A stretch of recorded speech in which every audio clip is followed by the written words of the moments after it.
the suffocating darkness, Daniel Morton awoke to a nightmare. The air was stale, thick with the scent of earth and decay. His body was cramped in a confined space, and as his hands reached out, they brushed against cold, unyielding wood above and beside him.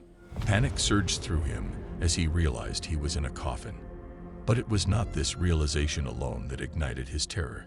It was the cold, lifeless body lying next to him. The corpse, that of a woman, was dressed in a tattered gown, her skin pallid and her eyes closed in eternal rest. Daniel's mind raced with questions. How had he ended up here? Who was this woman? The last thing he remembered was leaving the office late at night after working overtime. He tried to push against the coffin lid, but it wouldn't budge. His breaths became shallow, his heart pounding against his ribcage. In the pitch black, he felt around the woman's body, searching for anything that might aid in his escape. His fingers brushed against something metallic, a locket, cold and smooth, hanging around her neck.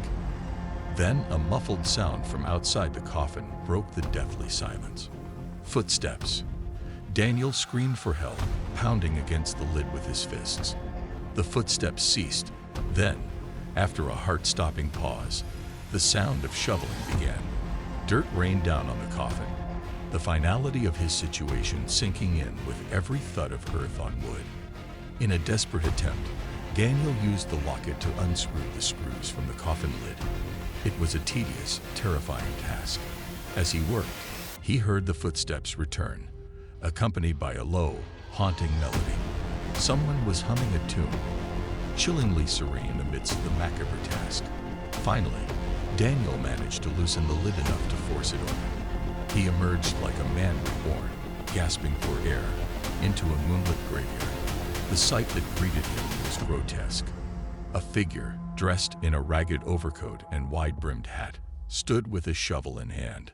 The gravedigger, upon seeing Daniel, simply tipped his hat and vanished into the shadows. Daniel stumbled through the graveyard, driven by a primal urge to escape. He found his way to the road and was eventually picked up by a passing motorist who brought him to the nearest police station. The investigation that followed unraveled a macabre plot. The woman in the coffin was identified as a local missing person, presumed to have been one of the many victims of a serial killer who had been terrorizing the region. The gravedigger was never found, his identity remaining a mystery. Daniel's ordeal made the headlines, a story of survival against impossible odds. But the trauma of that night lingered.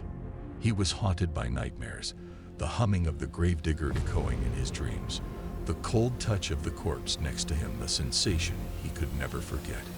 The locket he had found became a key piece of evidence. It belonged to the woman, and inside was a photograph of her as a child, holding hands with a young boy. The boy in the picture was unmistakably Daniel. They had been childhood friends, a connection long forgotten, a memory buried in the recesses of his mind.